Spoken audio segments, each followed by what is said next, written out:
This is the BBC. This podcast is supported by advertising outside the UK.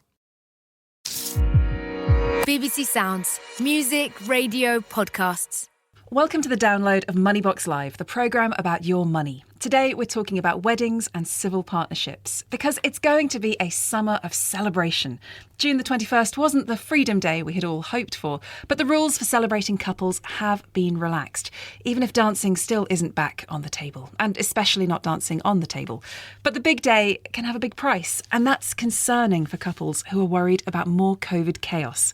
Today on Moneybox Live, we're talking about consumer rights, refunds and romance for the tens of thousands of people hoping to tie the knot in the next few weeks and months. Before we meet the panel, let's take a call. We've got Hamish Shepherd on the line. He's the founder of Bridebook, which connects wedding businesses with customers. Hamish, good afternoon. Hi, Felicity. Thanks for having me on. Thank you very much for coming on, because I believe you're actually organising a wedding today. A lot of couples use your service. Can you tell me how many weddings have been delayed? Yes, so it's been an incredibly difficult 18 months for the wedding industry. In a normal year, over 70% of weddings in the UK are planned on our app. And over the last year, over 200,000 weddings in the UK have been postponed. So there's an enormous backlog. But looking forward, there are going to be over 1 million people getting married in the next 18 months. So it's incredibly exciting. Over 50,000 weddings are taking place in the next month in the UK. So it's great that the industry is unlocking and it's all kicking off since Monday, and the Prime Minister allowing weddings to have larger guest numbers. 1 million weddings in the next 18 months, you think? I mean, that's substantial. What do you think people who perhaps have had to postpone are thinking? Are they going ahead with a smaller wedding now, or are they postponing again? Well, fortunately, most people are now going ahead. Over 85% of weddings that are planned up until July the 19th, when the next restrictions hopefully released, are going ahead. But what we've seen over the last year is couples, to coin a phrase, we've seen the ceremony and ceremony. So some couples have decided to go ahead and have a small, intimate wedding within the restricted numbers, and that was only about 4% of weddings taking place, but then waiting to do a much larger celebration next year, just like the Prime Minister and his wife Carrie has done. They've just done their small marriage, and then they've got a bigger celebration planned in July next year. With that many people planning weddings, is there any wriggle room for couples to negotiate better deals or more flexible wedding deals at the moment? Well, at the moment, most wedding prices are set. The average engagement is normally 22 months long, and now it's gone over 30 months due to the pandemic. So most negotiations and everything are long ago, and there's a backlog now. So actually, it's not some scenario where prices are going up or going down. It's more about couples finding dates to get married. You'll see a lot more. We're seeing a huge number of midweek weddings going on, and that's what we'd expect to happen for this year and next year, and possibly even the year after. Now stay with me, because I think it's worth a quick reminder of the rules across the UK, because they're all slightly different depending on where you are. So in all 4 regions, there are some restrictions on dancing and singing. In England, you can have any number of guests as long as it's outside or it's in a COVID-secure venue with enough distancing. In Wales, the number of guests depends on what the venue can manage safely. In Scotland, guest numbers will be limited depending on restrictions in the local area and what the venue can safely manage. And then in Northern Ireland, there's no limit on numbers, but venues have to assess how many people they can accommodate, plus table sizes limited to 10, and pre-recorded music has to be just at background level. That is a lot for couples to get their heads around. Hamish, what are you hearing from people trying to plan their weddings with all those restrictions? Well, unfortunately, most couples are very used to this, because it's been an incredibly anxious last year. We've seen couples. I was talking to a groom earlier called Magnus, who's postponed his wedding 4 times now, and trying to plot what's he going to be able to do this summer. But the restrictions are unlocking, and also venues and all the suppliers. There have been amazing campaigns. People will know What About Weddings, the UK Wedding Task Force, the Wedding Venue Support Group, really working with couples and industry to make sure everyone is as informed as they possibly can be, so they know what are the restrictions, what can go ahead. And it's been great to see couples and their businesses work incredibly closely together to have the greatest celebration that's possible. How's the wedding that you're organising today going? It's all kicking off. I'm behind the scenes. I'm at a venue called Heads of House, which of course is a venue I'm involved with.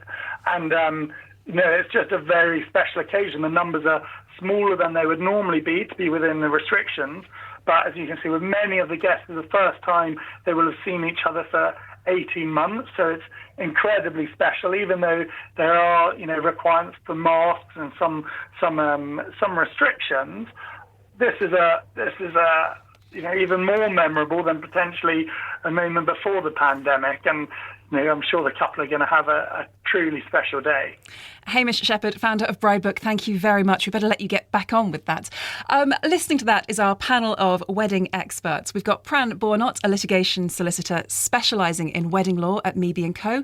We've got Gemma Cox, lead officer for civil law at the Chartered Trading Standards Institute in Cardiff, and Jessie Westwood, who's a wedding planner at Studio Sorores and who's been campaigning for the sector throughout lockdowns. Panel, good afternoon. Hello, how are you? Hello, I'm very well. I hope you all are.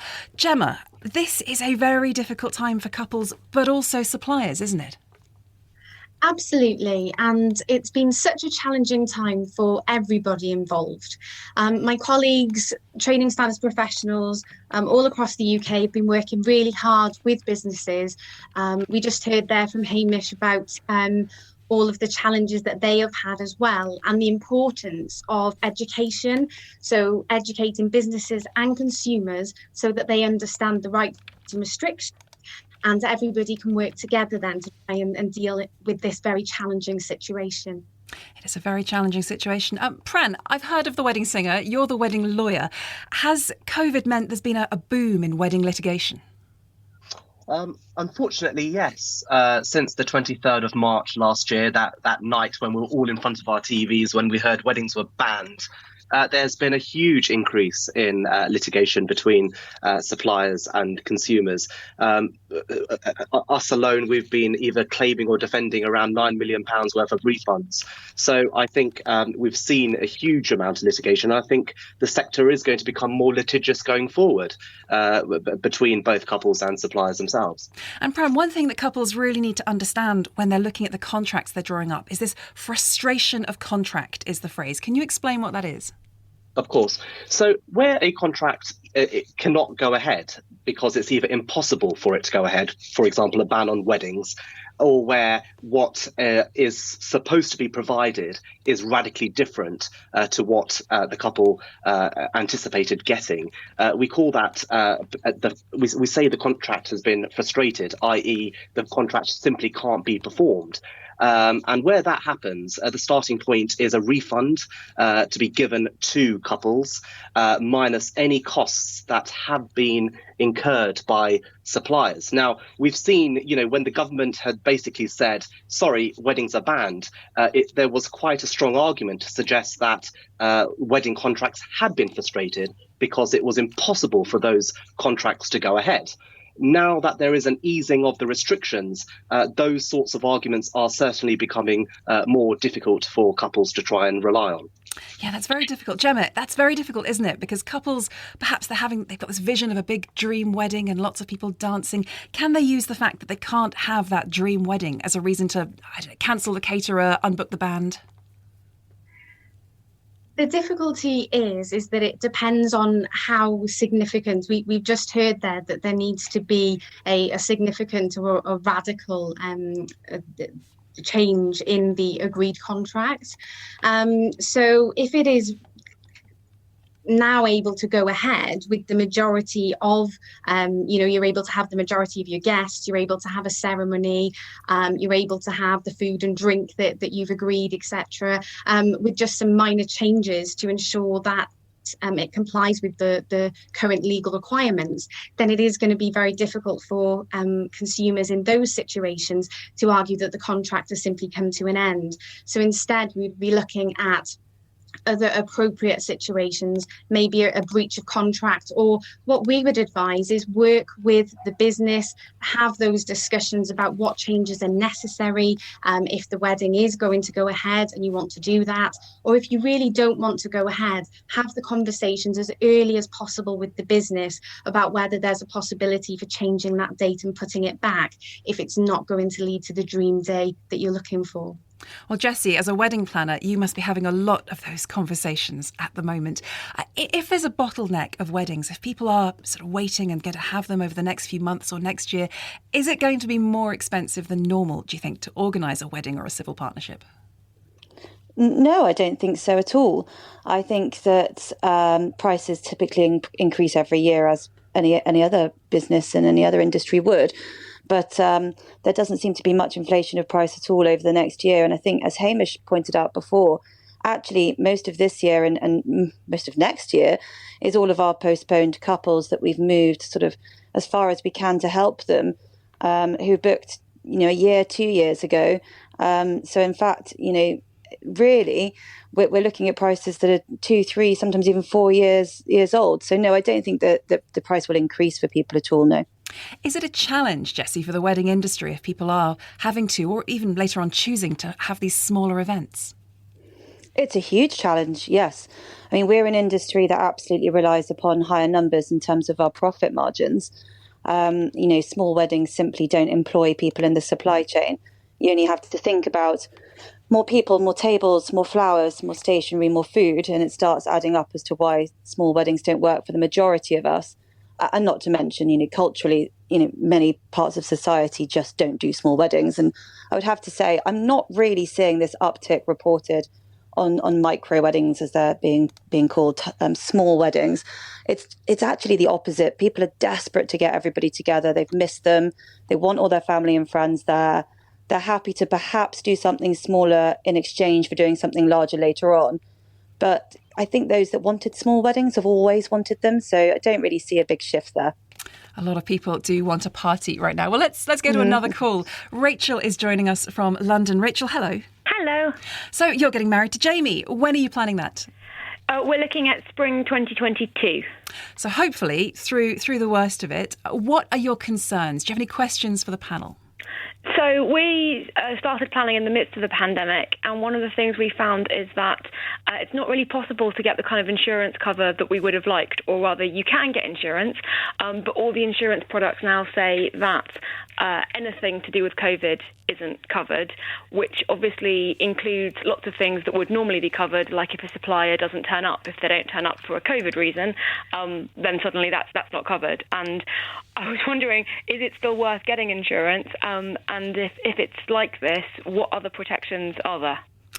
That is big questions for a bride and groom. Are you worried about the risk of any COVID disruption, not just to your suppliers, but perhaps to your family, to your actual partygoers? And to me, I'm wondering what happens if me or my fiancé test positive and are not able to attend our own wedding. That's certainly an issue as well. And also, if our parents can't be there, then that's not a case of sort of trimming numbers slightly. That's a sort of fundamentally quite different event. That would be a very, very different event. OK, Pran, if wedding insurance doesn't protect against any COVID issues, how can couples book anything with confidence right now? Great question. Rachel, I hope by spring 2022 everything's back to normal. But of course, these are very legitimate concerns.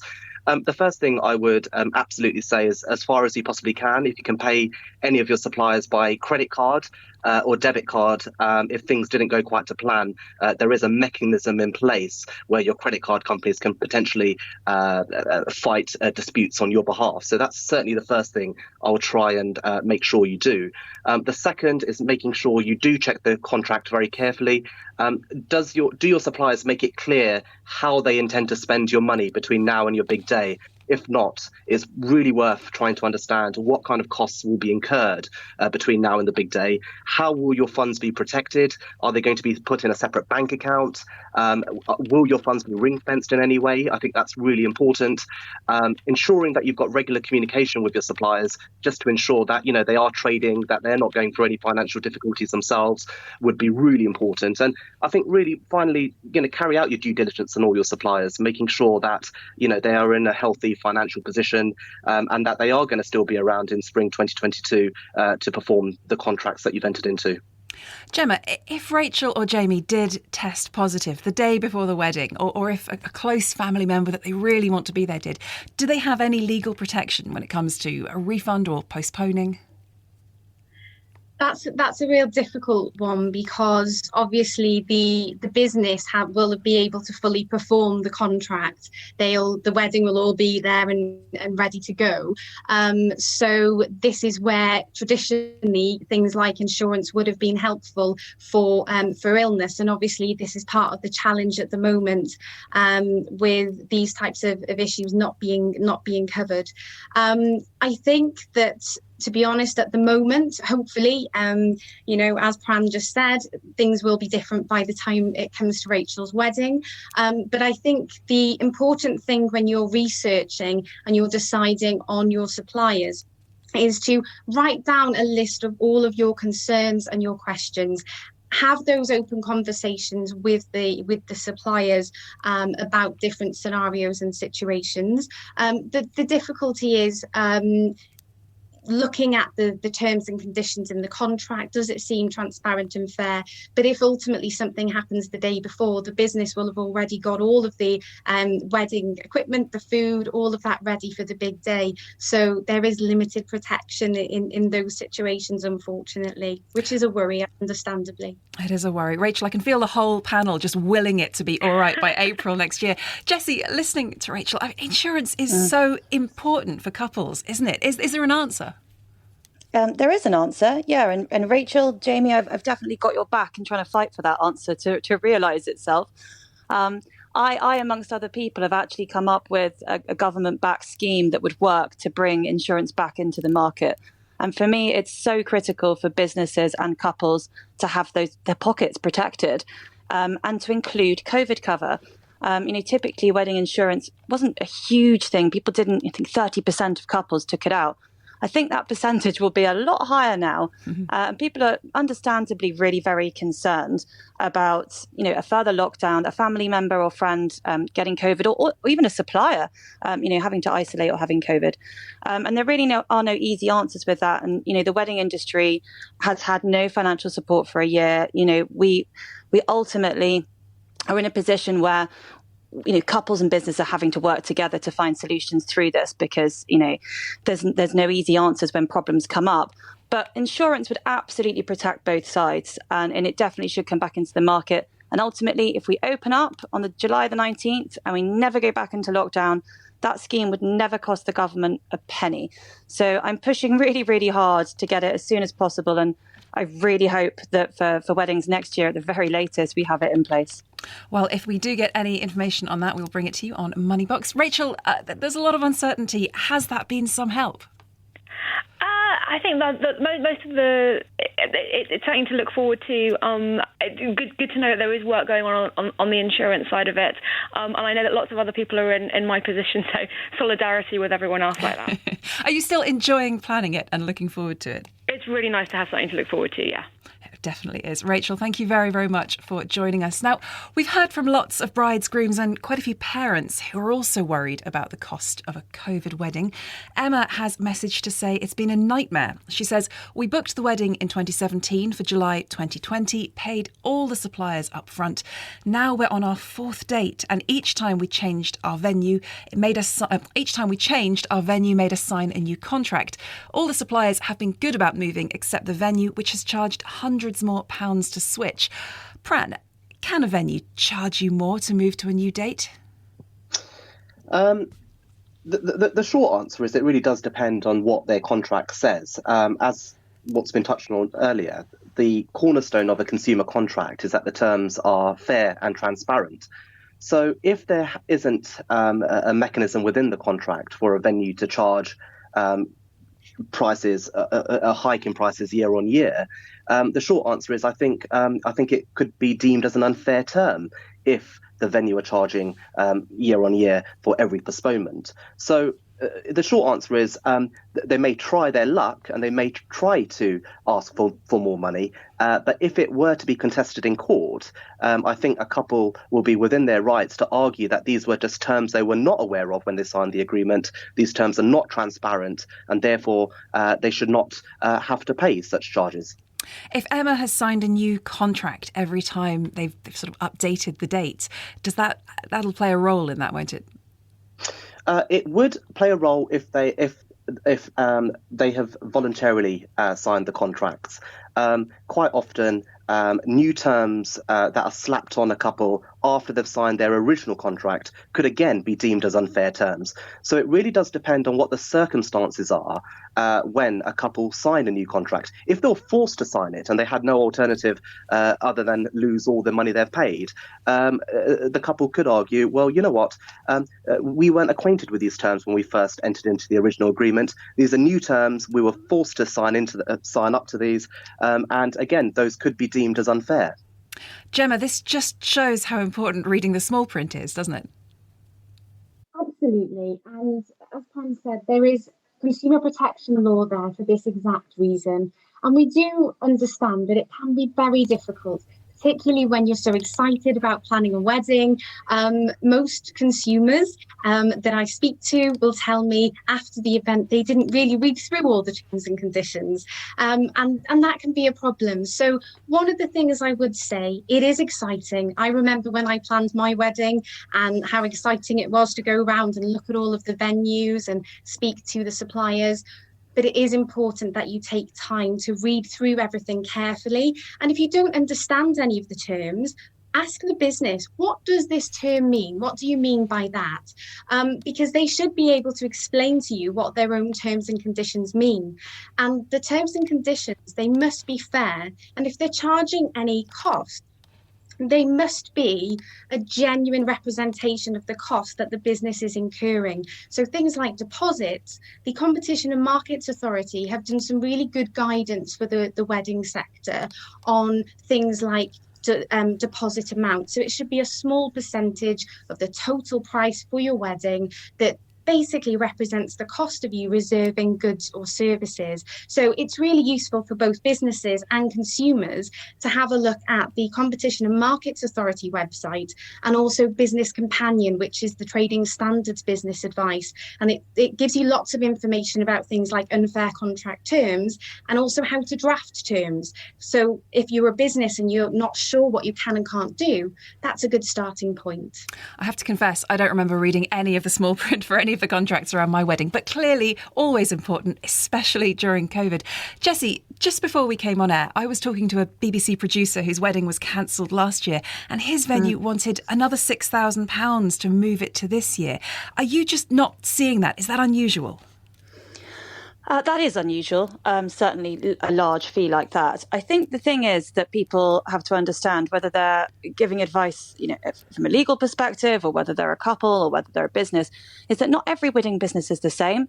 I'm a wedding planner. 95% of my work is done before the wedding happens. So the way that I might charge might be very different to a stationery designer who, again, will invoice at different points in time. So there's no one rule for all.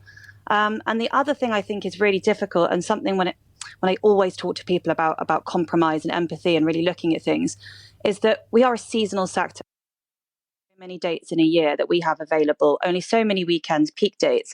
So if we're consistently moving, and bearing in mind over 200,000, in fact, I think it's nearly 300,000 weddings now have been moved. If we take out all of our peak dates year after year after year of postponement because, a couple doesn't get precisely what they want or they're not getting what they expected, our ability to earn long term and become a safe business for your investment to stay with is going to be reduced. So I think there is a balancing act with all of this. And I would just say, actually, the biggest thing you could do at the start of anything is to build a strong relationship, understand why things get charged at certain points and what people's overheads are. And if you're in a tricky position where you might have to postpone, I don't think it's unreasonable to say, well, maybe just look slightly outside of season or look at weekdays to be able to get all the things that you want and the availability. And I think that's the problem. So many businesses now just don't have dates available. We've moved so many times. And I think that's coming up time and time again as a frustration. Jessie, thank you. Well, Gillian joins us on the line from Lancashire. Gillian, hello. Good afternoon. Good afternoon. So you got married last year, didn't you? Congratulations. Thank you. We did in October. So October, so the very middle of COVID then. How was it for you? It was wonderful. I got married at a country house hotel on the banks of Lake Windermere. We had fine dining for the nights that we were there. I still had wedding flowers and a photographer, and went shopping for a wedding dress with my mum. So it was perfect.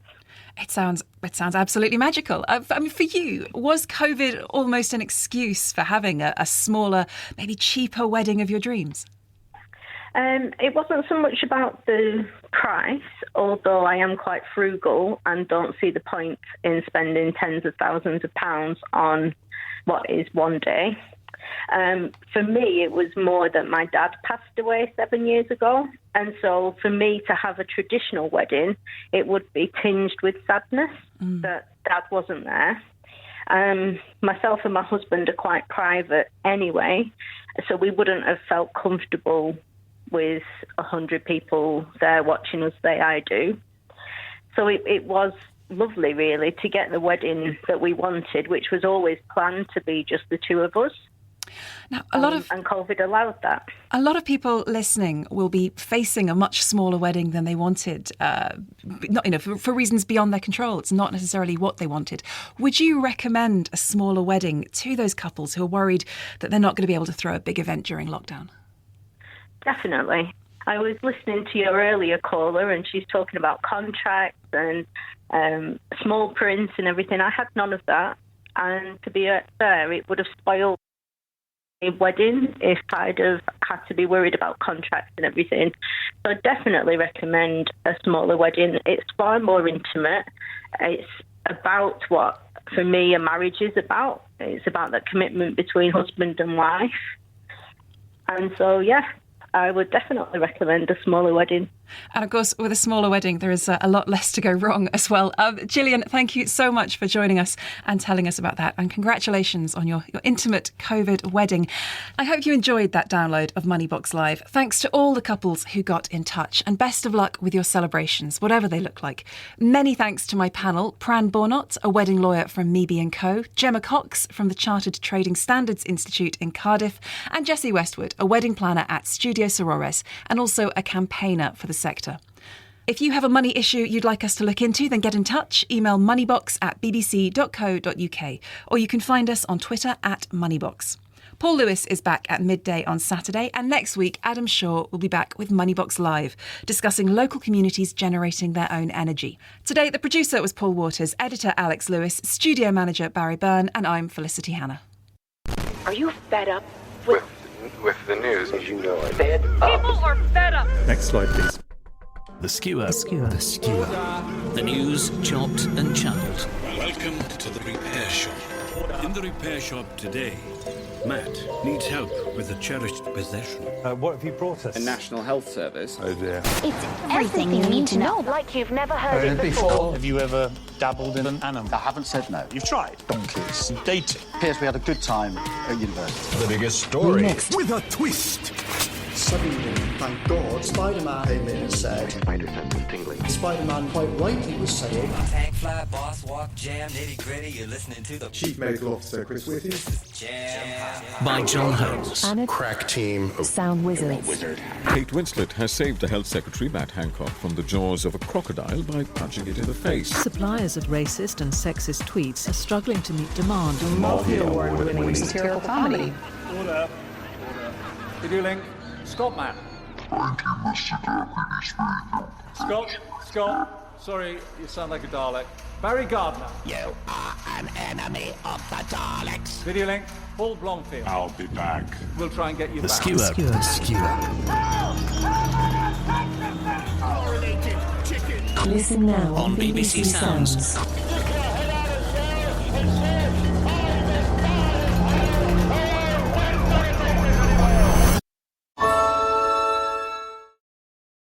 G'day, we're Atlassian, the makers behind popular teamwork software like Jira, Trello, and Confluence. Whether it's real-time collaboration or staying aligned on key goals, Atlassian's agile work management solutions empower dev, business, and IT teams across the whole enterprise to work more efficiently together. It's exactly why 83% of the Fortune 500 trust Atlassian every day to stay agile and move work forward. See what Atlassian can do for your teams at Atlassian.com.